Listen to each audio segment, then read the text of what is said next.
আসসালামু আলাইকুম। কেমন আছেন আপনারা? আশা করি আপনারা সকলেই ভালো আছেন। আমিও আছি আলহামদুলিল্লাহ অনেক ভালো। আপনাদের সবাইকে আমাদের গল্পপ্রেমী চ্যানেলে স্বাগতম। আজকে নিয়ে চলে এলাম নতুন একটি গল্প নিয়ে।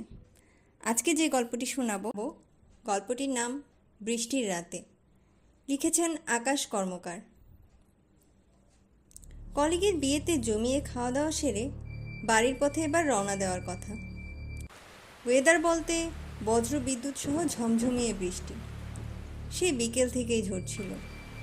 ওই মাঝে সন্ধ্যা 7টা নাগাদ একটু ধরেছিল।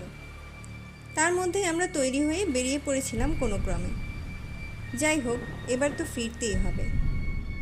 তার বারবার বলা সত্ত্বেও আমরা কেউই গ্রামে নিশীথী যাপন করতে রাজি হলাম না একবারও। অগত্যা তিনিও আমাদেরকে সাবধান করে বিদায় জানালেন। মার্চ মাস, কাল বৈশাখীর সময় হলো সেবার থাবা বসিয়েছিল নিম্নচাপ। তাই সেই ঝড় বৃষ্টির রাতে আমরাও খানিকটা রহস্যের বশেই ড্রাইভারকে নিয়ে 5 জনে আনন্দ মজা করতে করতে এগিয়ে চললাম। গাড়ির ভিতরেই জমে উঠেছিল গল্পের আসর।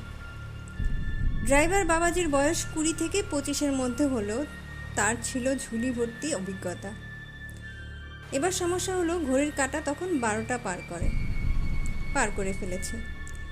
ইতিমধ্যে আর তার ঝোলা থেকে বেরোচ্ছে সব ভৌতিক কাহিনী। কখন কোথায় কিভাবে সে কোন ভূতের দেখা পেয়েছে তার ইতিহাসে আমাদের রসিয়ে বসিয়ে শোনাতে ব্যস্ত হয়ে পড়েছে।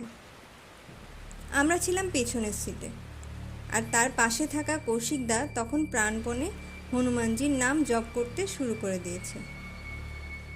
সাহসী যে যেমনি হোক না কেন, ভূতে বিশ্বাস করব এতটাও দুর্ভাগ্য আমাদের হয়নি। তাই আমরাও সবাই তার সব গল্পকে গুজব মনে করেই গিয়েছিলাম, বলা যেতে পারে এক প্রকার। রাত যত বাড়তে লাগলো, পাল্লা দিয়ে বাড়ছিল বৃষ্টি, যোগ দিয়েছিল ঝড়ো হাওয়া। আমরা যে পথে গিয়েছিলাম ফেরার সময় তার উল্টো পথে আসাটাই শ্রেয় মনে করেছিল আমাদের ড্রাইভার। তেমন বিশেষ কোনো কারণ ছিল না, শুধু ওই ওয়েদার খারাপ থাকায় যদি একটু তাড়াতাড়ি পৌঁছানো যায়, বেশ এইটুকুই। এরই মাঝে বিয়ে বাড়িতে খেয়ে আর একরকম মনোরম পরিবেশ আমার চোখটা কখন লেগে গিয়েছিল বুঝতে পারিনি। হঠাৎ ব্রেকের ঝাঁকুনি। কি হলো দাদা, শিয়াল টিয়াল নাকি? শিয়াল কিন্তু এরকম গ্রামের দিকে খুবই সাধারণ এক প্রাণী বলা যেতে পারে। কিন্তু ততক্ষণে ড্রাইভার আর তার পাশে বসে হনুমানজির নাম জপ করতে থাকা কৌশিকদার চোখে মুখে নিস্তব্ধতা। বিপদ আসন্ন। আমরা তখনও ঠিক করে বুঝেই উঠতে পারিনি, তবে এরপর যা দেখলাম এরকম শুধু টেলিভিশনের পর্দাতেই চাক্ষুষ করে দেখেছি এতদিন যাবৎ। গাড়ির ডান দিকে একটু দূরে অবস্থিত এক পুরনো বটগাছের নিচে দাঁড়িয়ে এক অশীতিপর বৃদ্ধা ও সঙ্গে তার ছোট নাতনি, নির্বাক 5 মূর্তি। আমাদের ড্রাইভার যে এতক্ষণ ধরে সাহসিকতার গল্প শোনাচ্ছিল সেসব এখন ইতিহাস হয়ে গেছে। আর আমাদের 5 জনের জীবনের হয়তো এটাই শেষ নিমন্ত্রণ। সায়েন্স, আর্টস, কমার্স মিলেমিশে তখন সবই ভৌতিক বিশ্বাস। কি করব, কিভাবে এগোবো, আদৌ এগোতে পারবো কিনা, সর্বোপরি এই অবস্থায় সাহায্য করা উচিত কিনা, এই সকল ভাবনার সম্মিলিত উত্তর নিরুত্তর ছাড়া কিছুই পাওয়া গেল না। তবে এখানে যে দাঁড়িয়ে থাকা বেশিক্ষণ ঠিক হবে না তা বুঝতে এতটুকুও দেরি ছিল না। চারপাশে কয়েকটা টালির ঘর আর বাকিটা ধুধু জমি।